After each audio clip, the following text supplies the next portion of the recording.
Isso precisa ser um fim permanente para a guerra e não um fim temporário como vimos no passado. Nós sabemos apenas. A realidade prática é que haverá alguma discussão sobre território e haverá discussão sobre garantias de segurança. Esses são apenas fundamentos básicos. Isso sustentará e fundamentará qualquer tipo de discussão, mas eu acho que a parte mais importante é que o presidente declarou seu desejo, sua determinação de acabar com esta guerra, de acabar com a matança que está acontecendo, a morte e destruição que estão ocorrendo enquanto esta guerra continua mês após mês. E os campos de batalha do leste e sul da Ucrânia são inaceitáveis. Não é do interesse de nenhum dos países, não é do interesse do mundo e certamente não é do interesse dos Estados Unidos e da Europa.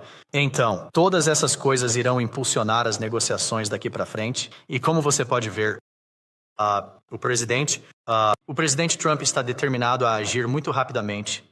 Acabamos de ter uma ligação de chefe de Estado, a primeira em anos. E aqui estamos nós, menos de uma semana depois, no mais alto nível do ZEWA e do governo russo, e esperamos continuar a manter esse ritmo, não apenas acabar com a guerra, mas também desbloquear o que pode ser relações muito produtivas e estabilizadoras no futuro. Você mencionou o território. É aceitável para o Silveira que a Rússia retenha qualquer território anexado desde o início da guerra em fevereiro deste ano? Bem, eu acho que essas são coisas essas são para serem discutidas, e essas são coisas que começarão e farão o trabalho árduo pela frente. Mas o importante é que iniciamos esse processo, e o que o presidente não achou aceitável foi uma guerra sem fim na Europa que estava literalmente se transformando em um moedor de carne, de pessoas de ambos os lados. Então, se você pensar apenas em alguns meses, o presidente Trump mudou toda a conversa global de não se a guerra vai acabar, mas apenas como ela vai acabar. E somente o presidente Trump pode fazer isso. E no Salão Oval, há menos de uma semana, tanto o presidente Putin quanto o presidente Zelensky disseram a ele: só você, presidente Trump, poderia levar esta guerra a uma conclusão.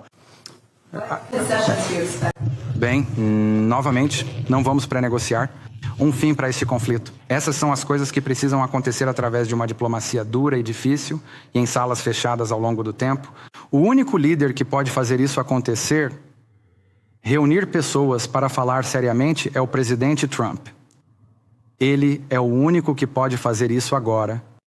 A segunda coisa que eu diria é que para que um conflito termine, todos os envolvidos nesse conflito têm que estar de acordo com isso, tem que ser aceitável para eles. Precisamos entender isso. Já se passaram 3 anos desde então. Não houve contato regular entre os Estados Unidos e a Rússia. Então, o objetivo da reunião de hoje foi seguir a ligação telefônica do presidente há uma semana e começar a estabelecer essas linhas de comunicação. O trabalho continua. Hoje é o primeiro passo de uma jornada longa e difícil, mas importante. E o presidente Trump está comprometido em pôr fim a este conflito, como ele disse quando fez campanha para presidente. E ele quer que isso termine de uma maneira justa. Ele quer que isso termine de uma forma que seja sustentável e duradoura. Não que leve a outro conflito em 2 ou 3 anos. Isso não será fácil de alcançar, mas ele é o único no mundo que pode iniciar esse processo. Donald Trump é o único líder no mundo que poderia iniciar esse processo. E hoje foi o primeiro passo nesse processo. O alívio das sanções estará envolvido em qualquer normalização ou tentativa de equilibrar mais a relação entre os USA e a Rússia? E os russos mencionaram o alívio das sanções na reunião de hoje? Sanções resultam desse conflito. Existem sanções que foram impostas como resultado deste conflito. E então eu diria a você que, para pôr fim a qualquer conflito, é necessário que haja concessões feitas por todos os lados. Não vamos predeterminar quais são essas concessões, certamente. Não vamos negociar isso hoje ou em uma coletiva de imprensa, por assim dizer. E há outras partes que têm sanções. A União Europeia terá que estar à mesa em algum momento, porque eles também têm sanções que foram impostas. Então, mas o objetivo é pôr fim a este conflito de forma justa, duradoura, sustentável e aceitável para todos. Como isso será? Bem, é sobre isso que o engajamento contínuo tratará. E os europeus sugeriram que se sentem muito marginalizados sobre como o processo se desenrolou até agora? Como você pretende abordar suas preocupações e eles serão incorporados em reuniões futuras? Meu comentário é que durante 3 anos e meio de conflito, ninguém conseguiu reunir nada a mais, como o que vimos hoje, porque Donald Trump é o único líder no mundo que pode Então ninguém está sendo deixado de lado aqui. O presidente Trump defende iniciar um processo para acabar com o conflito. Primeiro, começa com o fim do conflito. Trump tenta trazer paz, é o que ele defendeu durante sua campanha. É algo pelo qual o mundo deveria agradecer ao presidente Trump por fazer. Ele conseguiu alcançar o que por 2 anos e meio, 3 anos, ninguém mais conseguiu. Olha, é senso comum. Se você vai reunir os dois lados, você tem que falar com ambos os lados.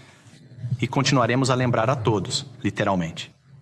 Minutos após o presidente Trump desligar com o presidente Putin, ele ligou e falou com o presidente Zelensky. Então, a diplomacia de vai e vem aconteceu ao longo da história. Aconteceu em todo o mundo. Estamos absolutamente falando com ambos os lados. O secretário de Estado acabou de se encontrar com o presidente Zelensky dias atrás, junto com o vice-presidente, 7 membros do gabinete na Europa ao mesmo tempo, realmente mostrando a importância de envolver nossos aliados. O presidente Trump falou com o presidente Macron ontem mesmo. O primeiro-ministro do Estado está vindo para Washington na próxima semana. Então, acho que os fatos continuarão a refutar essa noção de que nossos aliados não foram consultados. Eles estão sendo consultados literalmente quase todos os dias e continuaremos a fazer isso. Você marcou uma data para os dois presidentes se encontrarem nessa reunião e pode esperar por isso? Nós não definimos essa data, mas os dois presidentes falaram sobre se encontrar e esperam se encontrar. Você pode nos contar um pouco sobre a reunião de hoje? Como foi a interação? Como você caracterizaria as discussões? Positivo, otimista, construtivo. Todos lá para chegar ao resultado certo, baseado em soluções. Discutimos isso depois. Não poderíamos ter imaginado um resultado melhor. Após esta sessão, foi muito sólido. Você vai viajar para a Rússia novamente, Sr. Witkoff? Não tenho certeza, mas faremos essa determinação no futuro. Os europeus em Kirsten, no Reino Unido, o primeiro-ministro disse que os GCCUA precisam apoiar qualquer tipo de solução europeia para a guerra. Isso é algo que você está disposto a se comprometer? Certamente temos novamente como um princípio fundamental. Temos o presidente, muitos de nós como membros de ex-membros do Congresso. Nós mesmos pedimos que os europeus continuem a contribuir para a nossa defesa comum. Continuem a compartilhar.